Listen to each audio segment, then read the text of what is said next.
آپ کو معلوم ہے کہ اسلام کی تاریخ میں ایک ایسا واقعہ چھپا ہے جس کا تعلق نہ صرف کربلا سے ہے بلکہ اس کی جڑیں ہزاروں سال پرانے مصر کے اس حکمران تک جاتی ہیں جس نے خود کو خدا ہونے کا دعویٰ کیا تھا۔ میں آج اس ویڈیو پر ریاکشن دینے لگی ہوں۔ وہ ویڈیو ہے ریلی مکتوب چینل کی۔ سچ کہوں تو جس طرح انہوں نے تاریخ کے ان دو بڑے واقعات کو آپس میں جوڑا ہے وہ بہت ہی قابل تعریف ہے۔ تو چلیے دیکھتے ہیں کہ آخر وہ کون سی حقیقت ہے جو اب تک ہم سے چھپی ہوئی ہے۔ تو ناظرین چلیے اس ویڈیو کا اگلا حصہ دیکھتے ہیں۔ یہ آپ کیا کہہ رہے ہیں؟ ہم امام حسین کا راستہ روکیں، ان سے جنگ کریں، ان کا خون بہائیں؟ وہ رسول اللہ کے نواسے ہیں، شیر خدا علی کے بیٹے ہیں۔ یزید کا حکم یعنی ریاست کا حکم، جائیے امام کو کوفہ میں داخل ہونے سے روکیے، یا تو آپ ہمارے ساتھ ہیں یا ہمارے خلاف۔ ڈر اور لالچ کے چلتے یزید کے حکم کی تعمیل ہوئی۔ امام حسین رضی اللہ عنہ کو کوفہ پہنچنے سے پہلے ہی کربلا کے میدان میں یزید کی فوج نے گھیر لیا۔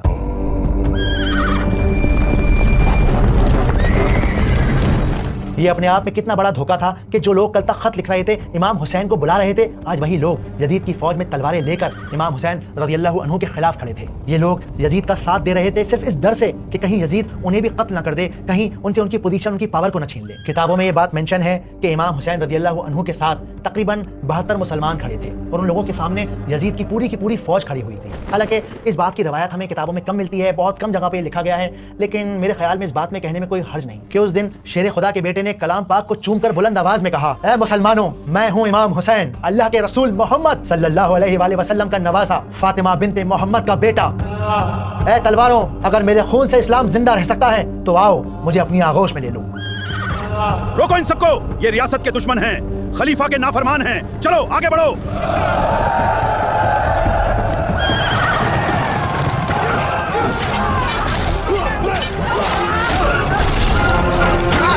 اللہ اکبر!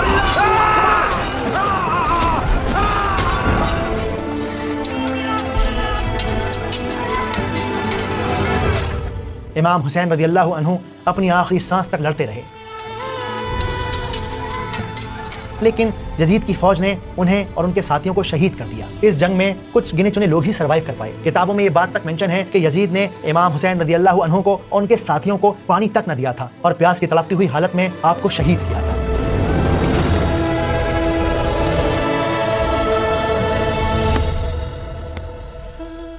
10 محرم یعنی عاشوراء کے روز یہ کربلا کا واقعہ ہوا۔ اس دن یزید کے ہاتھ میں کرسی اور طاقت تو آ گئی، لیکن اس کے باوجود بھی ہسٹری کے پنوں میں یزید کی پہچان ایک ظالم کے طور پر درج ہو گئی۔ امام حسین کے نام سے یہ محرم مہکتا ہے۔ خلیفہ یزید سلامت رہے، آپ کی عمر دراز ہو۔ کربلا ہو یا بحر احمر، خدا کا انصاف برحق ہے۔ دوسری طرف امام حسین رضی اللہ عنہ اپنی زندگی گنوا کر بھی سب کچھ گنوا گئے۔ حسین زندہ باد، حسین زندہ باد۔ اور اسی شہادت کو یاد کر کے 10 محرم کے روز نہ جانے کتنے سارے مسلمان ماتم مناتے ہیں، گلی گلی تعزیے نکالتے ہیں۔ چھوٹے چھوٹے بچے سے بھی آپ پوچھیں گے نا کہ بھائی محرم کیوں مناتے ہیں، تو ان میں سے زیادہ تر کا جواب ہوگا کہ اس دن امام حسین کو شہید کیا گیا تھا۔ کربلا سے آج تک حق کی یہ جنگ جاری۔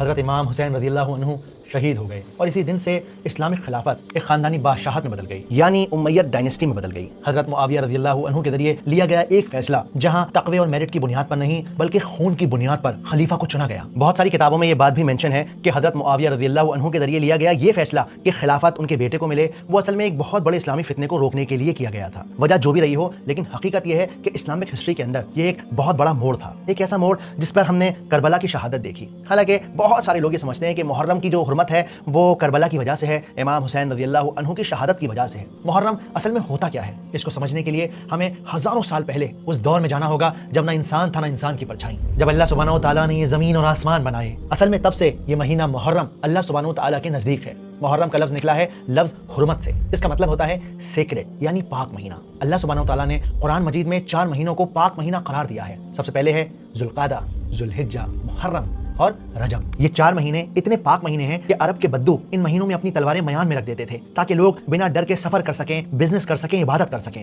باقی اور مہینوں میں گناہ کرنے پر اور اچھائیاں کرنے پر اللہ سبحانہ و تعالیٰ کی طرف سے سزا بھی ملتی ہے اور ثواب بھی ملتا ہے، لیکن ان 4 مہینوں میں یوں سمجھیے کہ اللہ نے ایکسٹرا سیکیورٹی لگا رکھی ہے۔ اگر آپ غلطی کرتے ہیں تو اس غلطی کی سزا، اس غلطی کا گناہ بہت زیادہ بڑھ جاتا ہے، اور اگر آپ کوئی اچھا کام کرتے ہیں تو ان اچھے کاموں کا ثواب بھی بہت زیادہ بڑھ جاتا ہے۔ ہمارے پیارے نبی محمد صلی اللہ علیہ وآلہ وسلم اسے شہر اللہ یعنی اللہ کا مہینہ کہا ہے، اور ہمیں انفارم کیا گیا ہے کہ رمضان کے بعد سب سے افضل روزے محرم کے نفلی روزے ہوتے ہیں۔ تو کیا بات سمجھ میں آئی کہ یہ مہینہ نہ کسی غم کی وجہ سے اور نہ ہی کسی خوشی کی وجہ سے پاک ہے، بلکہ یہ جب سے زمین اور آسمان اور کائنات کو بنایا گیا ہے اس دن سے اللہ سبحانہ و تعالیٰ نے ان مہینوں کو پاک قرار دے دیا ہے۔ اتنا پاک کہ اس دن 10 محرم کو مکہ میں قریش کعبہ پر نیا غلاف چڑھاتے اور مدینہ کے یہودی اس دن کا روزہ رکھتے۔ حالانکہ دھیرے دھیرے قریش نے جس طرح ایک اللہ کی عبادت کو چھوڑ کر بتوں کی پوجا شروع کر دی، اسی طرح انہوں نے ان پاک مہینوں کو آگے پیچھے کرنا شروع کر دیا۔ جیسے کبھی کسی قبیلے پر قبضہ کرنا ہوتا، کسی کا مال لوٹنا ہوتا، کوئی جنگ کرنی ہوتی، تو یہ لوگ آپس میں کہتے کہ بھائی ایسا کرو کہ محرم کے مہینے کو آگے والے مہینے میں شفٹ کر دو، اس مہینے اگر حملہ نہ کیا یا پھر جنگ نہ کی تو بڑا نقصان ہو جائے گا۔ ہمارے پیارے نبی محمد صلی اللہ علیہ وآلہ وسلم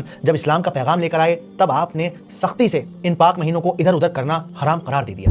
میرا ارادہ ہے کہ آنے والے کچھ دنوں میں حمزہ کے قبیلے پر حملہ کر دیا جائے، آپ کا کیا خیال ہے؟ لیکن یہ تو محرم کا مہینہ ہے، اس میں ہم جنگ کیسے کر سکتے ہیں؟ کوئی بات نہیں، محرم کا مہینہ جنگ کے بعد رکھ دو، ایسا موقع دوبارہ نہیں آئے گا۔ اب یہ کرنا مشکل ہے، ہمارے زیادہ تر غلام باغی ہو چکے ہیں اور محمد کے اصولوں کے مطابق ہم ان مہینوں کو آگے پیچھے نہیں کر سکتے۔ لیکن ابھی بھی ایک سوال آپ سب کے دماغ میں آنا چاہیے کہ بھائی جب کربلا ہوا ہی نہیں، جب محرم کو کوئی واقعی نہیں گزرا، تب یہ عرب کے بدو اور یہ یہودی کس چیز کو اتنی زیادہ امپورٹنس دیتے تھے کہ 10ویں محرم کا روزہ رکھتے تھے؟ اس سوال کے جواب کو جاننے کے لیے چلیے میں آپ کو لے کر چلتا ہوں مصر کے ہزاروں سال پرانے زمانے میں۔ اس زمانے میں مصر یعنی ایجپٹ دنیا کی سب سے طاقتور سلطنت میں سے ایک تھی اور اس سلطنت کا بادشاہ تھا فرعون، ایک ایسا ظالم بادشاہ جس نے ظلم کی ساری حدیں پار کر دی تھی۔ یعقوب علیہ السلام کی پوری نسل اس کی غلامی میں پس رہی تھی، ان کے بیٹوں کو ذبح کر دیا جاتا، ان کی عورتوں کو ذلیل کیا جاتا اور ان لوگوں کی بری طرح پٹائی کی جاتی۔ کیا کہا تو نے؟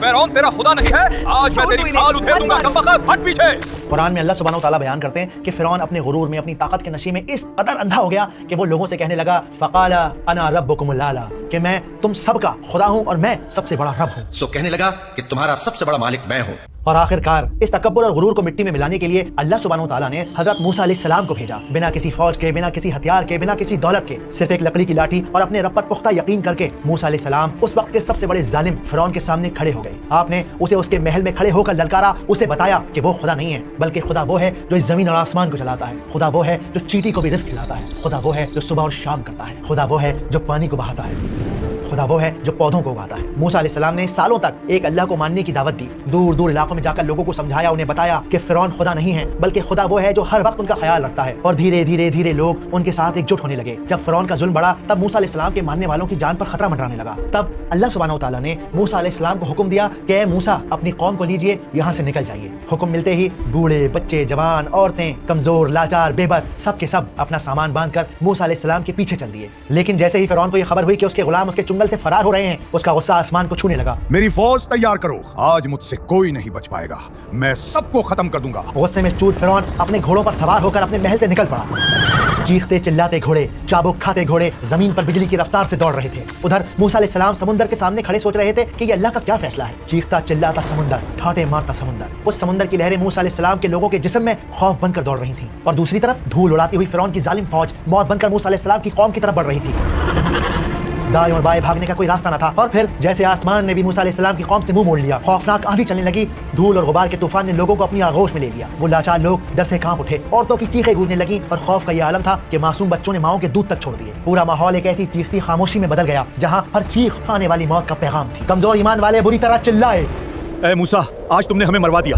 موسیٰ علیہ السلام لوگوں کی بات سن کر ذرا نہ گھبرائے، بلکہ آپ کے چہرے کے اوپر خوف کی ایک شکن تک نہ آئی۔ آپ نے مسکرا کر کہا کلا انا معی ربی سیہدین، میرا رب میرے لیے راستہ ضرور نکالے گا۔ تو موسیٰ کے ساتھی کہنے لگے کہ ہم تو پکڑ لیے گئے۔ موسیٰ نے کہا ہرگز نہیں، میرا پروردگار میرے ساتھ ہے، وہ مجھے راستہ بتائے گا۔ اس وقت ہم نے موسیٰ کی طرف وہی بھیجی کہ اپنی لاٹھی سمندر پر مارو۔ جیسے ہی وہ لاٹھی پانی پر پڑی، پانی دو ٹکڑے ہو گیا، دیواروں کی طرح، پہاڑوں کی طرح سمندر کا پانی دونوں طرف کھڑا ہو گیا، اور اس گہرے سمندر کے بیچ میں سوکھی زمین کا ایک راستہ کھل گیا۔ موسیٰ علیہ السلام اپنی قوم کے ساتھ اس راستے پر اتر گئے۔ موسیٰ علیہ السلام کو دیکھ فرعون بھی اپنی فوج کے ساتھ اسی سمندر والے راستے پر اتر پڑا، اور جب فرعون ٹھیک بیچ میں تھا، اسی لمحے پانی نے فرعون کو، اس کی سلطنت کو، اس کے غرور کو اپنی آغوش میں لے لیا۔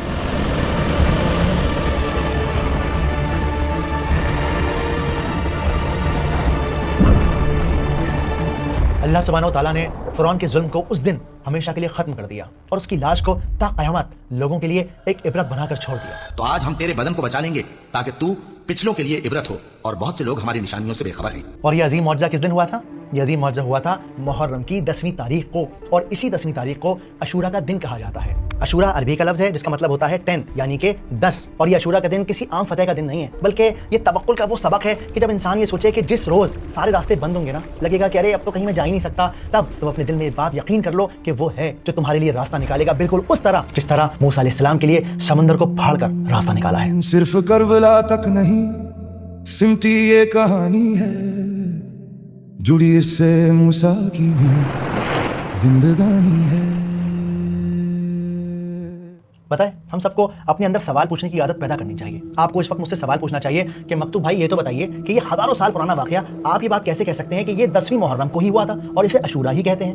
اس سوال کے جواب میں ہمیں ایک اوتھینٹک حدیث ملتی ہے۔ جب نبی پاک محمد صلی اللہ علیہ وآلہ وسلم مکہ سے مدینہ تشریف لے کر آئے تو آپ نے دیکھا کہ مدینہ کے یہودی یعنی جیوز عاشورہ کا روزہ رکھتے ہیں۔ آپ نے پوچھا کہ بھائی آپ لوگ یہ روزہ کیوں رکھتے ہیں؟ یہ بڑا دن ہے، اس دن اللہ نے موسیٰ علیہ السلام اور ان کی قوم کو بچایا اور فرعون کو سمندر میں ڈبا دیا، تو موسیٰ علیہ السلام نے شکرانے کا روزہ رکھا، اس لیے ہم بھی اس دن روزہ رکھتے ہیں۔ ان یہودیوں کا جواب سن کر آپ صلی اللہ علیہ وآلہ وسلم نے فرمایا کہ موسیٰ علیہ السلام پر تم سے زیادہ حق ہم مسلمانوں کا ہے، اور پھر آپ نے خود بھی روزہ رکھا اور باقی مسلمانوں کو بھی اس روزے کو رکھنے کا حکم دیا۔ اللہ کے رسول صلی اللہ علیہ وآلہ وسلم کی ہمیں ایک حدیث ملتی ہے جس میں آپ صلی اللہ علیہ وآلہ وسلم نے فرمایا کہ عاشورہ کے دن کا روزہ رکھو کیونکہ اللہ عاشورہ کے روزے داروں کے 1 سال کے پچھلے گناہوں کو معاف کر دیتا ہے۔ اللہ کے رسول صلی اللہ علیہ وآلہ وسلم نے یہ فرمایا کہ اگلے سال میں 9 اور 10 یا پھر 10 اور 11 محرم کا روزہ رکھوں گا، لیکن اگلے سال محرم آنے سے پہلے ہی اللہ کے رسول صلی اللہ علیہ وآلہ وسلم اس دنیا سے پردہ فرما گئے۔ تو کوشش کیجئے 9، 10 اور 11 کو روزہ رکھیے، اپنے رب کا شکر ادا کیجئے، امام حسین رضی اللہ عنہ کی شہادت کو اپنے دل میں زندہ رکھیے۔ سفینت النجات حسین زندہ باد، حسین زندہ باد۔ عاشورہ کا دن یعنی وہ دن جب اللہ سبحانہ و تعالیٰ نے موسیٰ علیہ السلام کے لیے راستہ بنا دیا، لیکن آپ یہاں پر ایک چھوٹی سی بات کو نوٹ کیجئے گا کہ اللہ سبحانہ و تعالیٰ نے کہا کہ موسیٰ لاٹھی کو پانی پر مارو۔ اللہ سبحانہ و تعالیٰ چاہتے تو ایسے ہی سمندر کے 2 ٹکڑے کر دیتے، اس کے باوجود بھی لاٹھی کو پانی پر مارنے کا حکم کیوں دیا؟ تاکہ دنیا کو، لوگوں کو یہ بات سمجھائی جا سکے کہ آپ نے کوشش کرنی ہے، ایفرٹ کرنا ہے، اور باقی کا کام اللہ سبحانہ و تعالیٰ کے حوالے ہے۔ اور تو اس محرم اپنے آپ کو بدلیے، اپنے طریقے کو بدلیے، رسول اللہ صلی اللہ علیہ وآلہ وسلم کی سنت پر چلنے کی کوشش کیجیے، روزہ رکھیے، عبادت کیجیے، کوئی مشکل آن پڑے تو حق کا ساتھ دیجیے امام حسین رضی اللہ عنہ کی طرح۔ تو ناظرین یہ تھی مکتوب بھائی کی بہت ہی معلوماتی ویڈیو۔ دل مکتوب پر ایسی ویڈیو دیکھ کر تاریخ کو سمجھنے کا نظریہ ہی بدل جاتا ہے، لیکن ناظرین اس ویڈیو میں ہمارے لیے بہت بڑے اسباق ہیں۔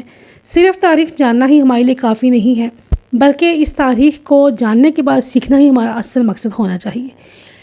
مکتوب بھائی نے جو حضرت موسیٰ علیہ السلام اور حضرت امام حسین علیہ السلام کے واقعات کا موازنہ کیا، اس سے ہمیں یہی سبق ملتا ہے کہ حق ہمیشہ مشکل راستے پر ہوتا ہے، چاہے حالات کتنے ہی ناموافق ہوں یا کتنے ہی آپ کے خلاف کیوں نہ ہوں۔ اللہ پر یقین اور حق کا ساتھ دینا ہی انسان کی اصل کامیابی ہوتی ہے۔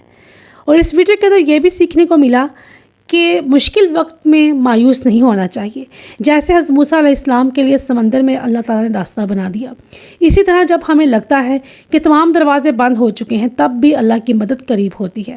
شرط یہ ہے کہ ہم ثابت قدم رہیں، اور محرم کا مہینہ ہمیں صبر، استقامت اور حق پر ڈٹے رہنے کا درس دیتا ہے۔ صرف غم منانا ہی کافی نہیں، بلکہ ان عظیم ہستیوں کے اصولوں کو اپنی زندگی میں اپنانا اصل خراج تحسین ہے۔ میں تو اس ویڈیو سے بہت زیادہ متاثر ہوئی۔ آپ لوگوں کو اس میں سب سے اہم سبق کیا لگا کمنٹ میں ضرور بتائیں۔ آپ اس بارے میں کیا سوچتے ہیں؟ ویڈیو پسند آئی لائک کریں اور ہمارے چینل کو سبسکرائب کریں۔ اپنا بہت سا خیال رکھیے گا۔ اللہ حافظ۔